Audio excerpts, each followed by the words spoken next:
നോർവേക്കെതിരെ ഇറങ്ങുന്ന ഇംഗ്ലണ്ടിന് തലവേദനയായി താരങ്ങളുടെ യെല്ലോ കാർഡ്. ക്വാർട്ടറിൽ ഇനി കാർഡ് വഴങ്ങുകയാണെങ്കിൽ ബെല്ലിംഗ്ഹാം അടക്കം 4 താരങ്ങളെയാണ് മത്സര വിലക്ക് കാത്തിരിക്കുന്നത്. അതേസമയം തന്നെ ജാരൽ ക്വാൻസയുടെ വിലക്ക് 2 മത്സരമാക്കിയതും ഇംഗ്ലണ്ടിന് തിരിച്ചടിയാണ്. 10 പേരായി ചുരുങ്ങിയിട്ടും പ്രീ ക്വാർട്ടറിൽ മെക്സിക്കോയെ ഇംഗ്ലണ്ട് മറികടന്നത് ജൂഡ് ബെല്ലിംഗാമിന്റെ കരുത്തിലാണ്.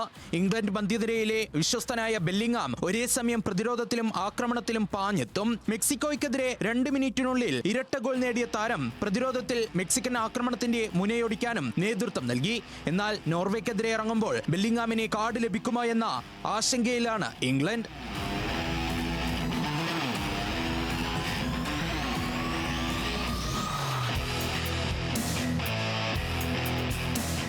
ബെല്ലിംഗാം അടക്കം 4 താരങ്ങളാണ് മത്സരവിലക്ക് ഭീഷണിയിലുള്ളത്. ഫിഫയുടെ പുതിയ നിയമപ്രകാരം റൗണ്ട് ഓഫ് 32ലും ക്വാർട്ടറിലും യെല്ലോ കാർഡ് ലഭിച്ചാൽ അടുത്ത മത്സരം നഷ്ടമാകും. ഫൈനൽ നഷ്ടമാകുന്നത് ഒഴിവാക്കാനാണ് ഫിഫ ഗ്രൂപ്പ് സ്റ്റേജിലും റൗണ്ട് ഓഫ് 32വിലും പ്രീ ക്വാർട്ടറിലും 2 യെല്ലോ കാർഡിന് വിലക്കെന്ന പുതിയ നയം രൂപീകരിച്ചത്. സെമിയിലെത്തുമ്പോൾ നിലവിൽ ലഭിച്ച യെല്ലോ കാർഡ് റദ്ദാക്കും. എന്നാൽ 2 കാർഡ് ലഭിച്ചാൽ മത്സരത്തിൽ നിന്ന് വിലക്കും.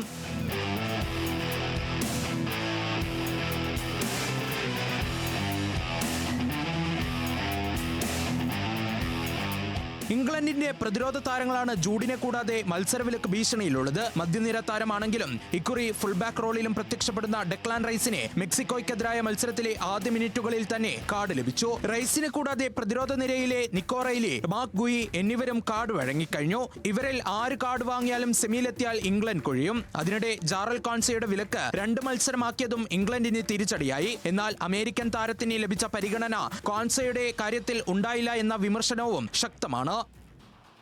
World cup desk news Malayalam.